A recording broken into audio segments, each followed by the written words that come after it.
Putang ina guys. Patay yung pabo. Bakit kaya ano kayo tumira nito guys? Tangina, hindi lang lalamunan guys. So, wala yung ano, bituka niya. Oh. Parang hinila. Halos pati yung loob guys. Oh.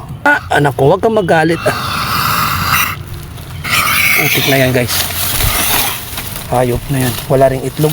So yun guys. Ngayong araw guys is may nawalan ulit tayo na ano, isang manok. Ganito kalaki na guys oh. Ganyan kalaki oh, yung brown na yan. Tapos yung pinakamalupit guys, nawalan tayo ng ano, nawalan tayo ng pabo. Nawalan tayo ng pabo na isa guys. So isang manok saka isang pabo. Kasi nga everyday guys binibilang ko yung ating alaga. Halos konti na lang natira oh. Kasi kadalasan nawawalan tayo guys. So isang manok yung nawalan, tapos isang pabo. So titingnan natin dito sa paligid. Kasi kahapon nandito pa yun guys eh. So yun, nandito yung isang manok guys, patay na. Guys, patay na yung manok. Putang ina. Kaso wasak yung ano guys oh. Wasak yung ano, lalamunan guys. Nilalangaw na nga eh. Okay, so wasak yung lalamunan. So ganyan din yung nangyari guys nung halos isang buwan nung nakalipas guys, is yung itik natin dito. Ganon din. Halos 10 na itik guys, wasak yung lalamunan. Tapos nakalabas dito yung ulo niya oh, sa labas na. Tapos yung iba dito sa loob, nakasarado yung pintuan na to guys. Kaya yung ginawa ko sa itik ngayon is binitawan ko na lang talaga. Kasi nga naisip ko na sa loob pa ng kulungan is namamatayan ako. Na ganun nga, nawasak yung lalamunan guys. So sobrang dami pa rin kasi talaga dito guys na ano, mga butas. At sobrang masukal kasi dito guys yung ano, yung ano nga, damo. Yan, parang gubat na talaga dito guys. So titingnan ko dito guys, may trap kasi kaming nilagay dito kung may huli. So yun guys, nakita ko na guys yung ano, trap tumba. Tapos nakita ko rin yung ano, pabo guys oh, nandun. Putang ina guys, patay yung pabo. Oh. Guys, pasak. Pasak din yung trap guys. Guys oh. Ano, tumba na yung trap guys oh. Dito yan naka ano eh. Dito yan nakasabit. Tapos ito nga yung pabo guys oh. Patay guys. Ayun na, may mga dugo-dugo dito. Kaso nga lang konti. Naku, tingnan. Naku, wasak din yung lalamunan guys. Ang pabo. Ano? Wasak yung lalamunan guys. Naku. Ina. Bakit kaya ano kayo tumira nito guys? Tangina, hindi lang lalamunan guys. So wala yung ano, bituka niya oh. Parang hinila. Halos pati yung loob guys. Oh. Naku. Parang hinila guys. Nakakatakot naman dito guys. Naku, hayop na to. Kasi sobrang kasukal kasi dito ng damo guys. Tapos itong trap guys oh, ito yung pain niya oh. Tinignan ko pa to kahapon eh. So wala tong ano, huli kahapon. Pero ito kasi is naka, ano to, nakatayo to dapat guys. Naku. Nakatayo kasi to dito guys eh. Dito yung nakatayo oh. Ganyan yung nakatayo yan dyan. Hindi ko alam kung bakit natumba din. Yan yung mga tali nyo. Wala rin namang huli. Tapos yun nga, yung pabo guys na wasak. Nakatakot naman dito. Itong tunog. Wasak guys oh. Lalamunan, ang laki nito. Parang ino pa. Hindi pa ganun ka ano guys. Hindi pa ganun katigas.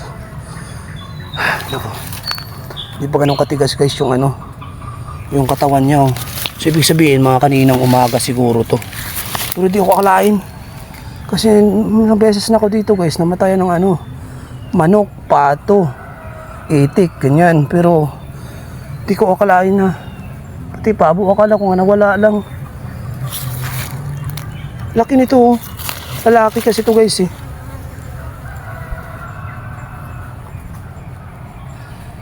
Nakakatakot naman dito kapag ganito. Guys, wasak yung ano guys, lalamunan. Parang kinuha yung laman loob guys. Pero di naman naubos yata. Ano lang oh. Wasak yung ano guys oh. Wasak yung ano. Oh, may dahon pa sa loob oh. Nilalangaw na nga. Pero ano pa guys, fresh na fresh pa siya. Oo, pwede pang kainin ng hayop na to, sayang to.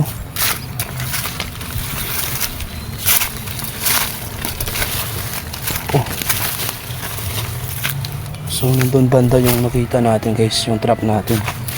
Tapos dito naman yung isang manok na wasak din yung lalamunan. Okay lang sana yung manok no. Okay lang yung manok, pero itong pabo parang hindi ko lubos akalain ha. Malaki nito eh guys oh.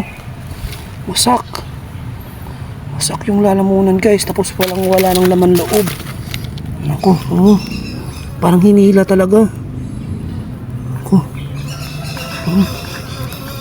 yung laman loob guys. Oh meron ito guys. So dito naman yung isa guys na ano, na ating pabo.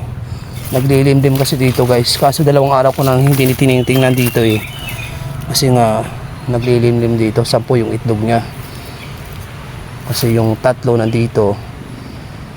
Tapos dito yung isa naglilimlim. Ayan oh. Naglilimlim mga siya guys. So halos 2 araw ko na hindi na ano to eh, natingnan. So okay pa naman. Pero titingnan natin kung ilan yung itlog niya. Titingnan lang natin yung itlog mo. Oo nga. Anak ko, huwag kang magalit. Utik na yan guys. Hayop na yan. Wala ring itlog. Basag yung ano guys oh. Isa na lang yung itlog na ano, basag.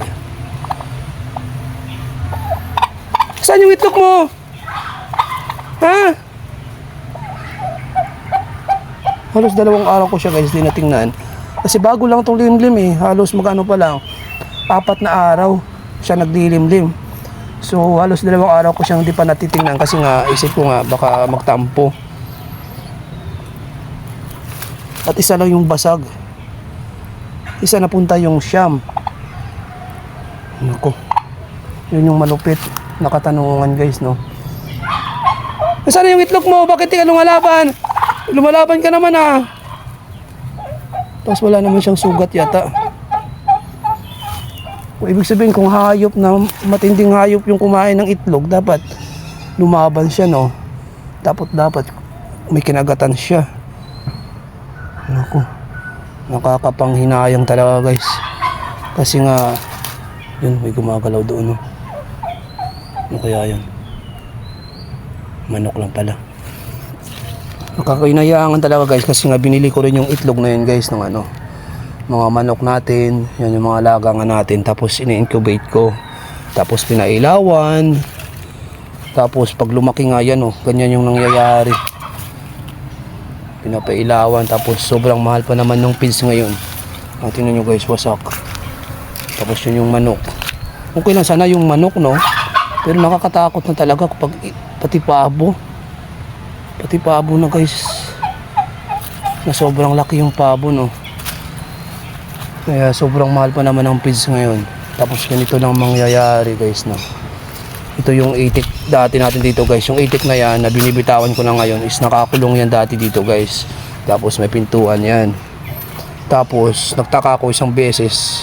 Pagpunta ko dito may patay, mga 2, ganyan. Tapos susunod na araw, may 3, ganun. So yung patay niya nandito lang sa loob. Eh sabi ko nga hindi kaya ng ano yun, bayawak umakyat dito kasi sobrang taas. Tapos sabi ko kung ahas naman, eh bakit hindi niya dinala yung patay? Yung patay guys nandito lang sa loob. Tapos isang beses guys is yun nga may yung ulo dito ng ano, itik. Andun sa labas yung liig niya. Nawasak din. Tapos yung katawan niya dito sa loob. Siguro gusto niyang hilahin. Tapos hindi niya mahila kasi malaki yung itik. Hindi magkasya yung katawan niya dito. So nandoon yung ulo niya, liig niya sa labas. Tapos yung katawan niya dito sa loob.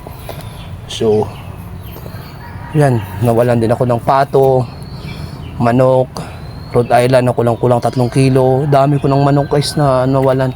Hindi ko na mabilang yung manok. Yung pato naman is ano pa lang, isa pa lang yung pato. Tapos yung manok marami. Yan, first time ko rin yung pabo talaga. Hindi ko akalain guys, sobrang laki ng pabo na to eh. Na hindi ko akalain na pati pabo mawawala. Tapos wasak nga yung lalamunan, wala nang laman loob guys. Nako, walang pwede pang kainin to guys, so di kaya ilibing na lang natin. Tapos yung puwit niya da guys, oh, parang yung puwit niya wasak din. Nako, ano kaya tumitira nito no? So yun yung nga yung pinakaano nito guys. Malaki talagang katanungan guys. So naubos din yung itlog. Paano tayo magpaparami nito? Itlog pa lang may tumitira na rin. Tapos pag lumaki may tumitira din. Ako. So yun nga guys, sobrang ano talaga kasi dito do guys, oh. Tingnan nyo naman kasi sobrang magubat talaga dito sa paligid natin, oh. Ano, pinapaikutan kasi talaga ng ano, malalaking puno pa. Tapos mga ano, sobrang sukal nga ng ano. Hindi ko kakalain guys na mangyayari to no. Sobrang wasak guys, oh. Yun yung manok na wasak. Okay, ng manok na yun maliit. Siguro nabitin siya doon. Pero di ko kakalain pati yung ano, pabo.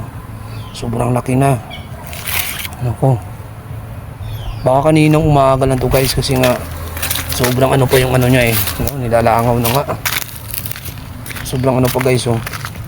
Lambot pa ng ano. Baka kaninang umaga lang talaga to guys. Siguro mga alas 3, alas 2. Mga ganun na oras umaga. Ganun din yung nangyari sa mga itik na yun guys. Hindi ko lain guys, wasak yung lalamunan. Parang walang laman loob. Ano, parang hinila talaga guys. Naku. So yun guys, naku. Hindi ko alam kung anong gagawin ko na ngayon. So hindi ko alam kung ano nga tumitirang hayop dito. Kasi di naman siguro tao. Kung tao dapat dinalan niya na lang yung ano no. Dapat kinalan niya na lang kaysa sayang naman yung ganyan. Patay. Di na mapapakinabangan no. So yun guys, dito na lang muna siguro. Kasi di natin alam kung ano yung mahirap na magbintang no. Hindi ko alam, may nagsasabing wildcat daw or ilo kasi sobrang layo pa kasi dito guys ng bahay. Malayo pa talaga dito yung mga kabahayan sa ating kulungan. So mga ilang minuto pang lalakarin bago yung bahay no. So di natin alam kung wala tayong magtatanungan kung may narinig sila kagabi o may ingay ditong nangyari. Kasi sana lalaban yung ano na yan oh. Pabo na yan kasi sobrang laki na yan eh. Okay, sana maliit-liit lang no. Mahal pa naman sana yung pabo ngayon. Kaya gusto ko magpadami ng pabo no. So yun nga lang nangyari. So yan, lilibing na lang siguro natin yung pabo na to. Sayang naman.